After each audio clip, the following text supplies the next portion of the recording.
So my name is Ollie Gunns and I run a small contracting business in the UK called Gunns Contractors Limited. And I bought my first Tiltrotator unit in 2018. So I've been using it for 7 years now, I guess, time flies. And I'm on my second unit.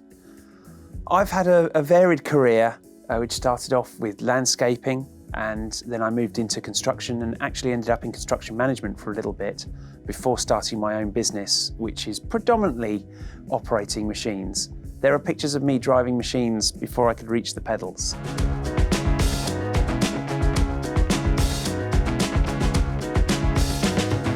I started looking at the tiltrotators on a journey to Sweden, actually, a long road trip. We drove here. And on that trip, I noticed there was a lot of machines here with tiltrotators, and I'd never seen one before, I'd never been exposed to one.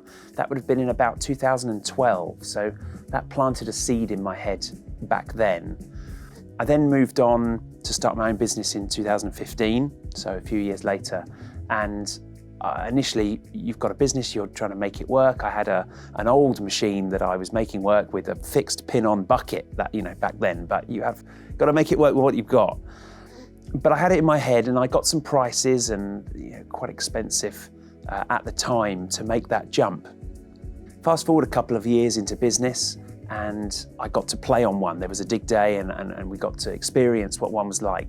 But it's difficult to really appreciate what you can achieve with this tool until you actually bring it into your own business and start to use it on real jobs and start to see what it can do. So a few years later, struggling with labour, increasing job costs, I finally took the plunge and I thought I've got to do this. And I guess I took a gamble at being an early adopter in the UK, especially on a smaller mini digger as I run under 3 tons. And I've never looked back.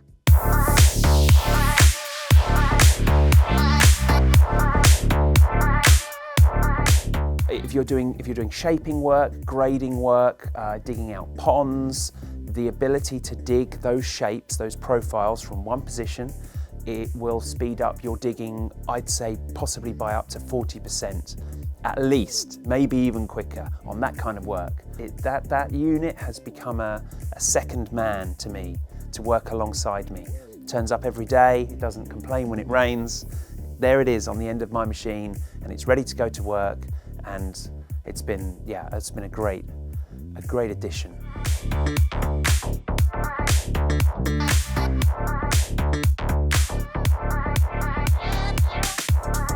My customers don't even know what they want yet because I'm showing them the way. That's the key. I look to what Sweden does and I think that's what I want to do over here.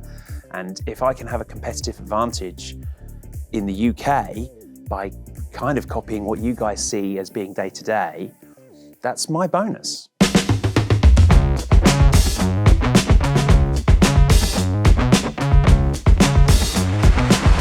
This is the barrier to entry, really. They are an expensive attachment for your machine, but I would now, having run one and done work with it and earned money with this tool, I'd never have one, or not have one. I'd never not have one again. It's increased my money even on what we would call day work hire, where somebody just hires you and the machine to do a job.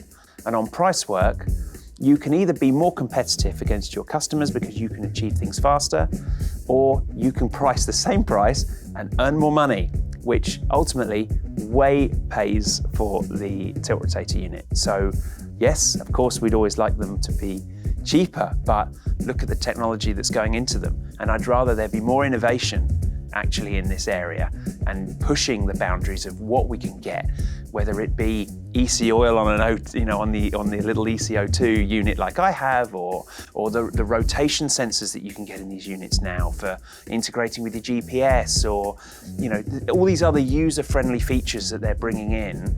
If that costs money, hey, I can earn money with it, so bring it on.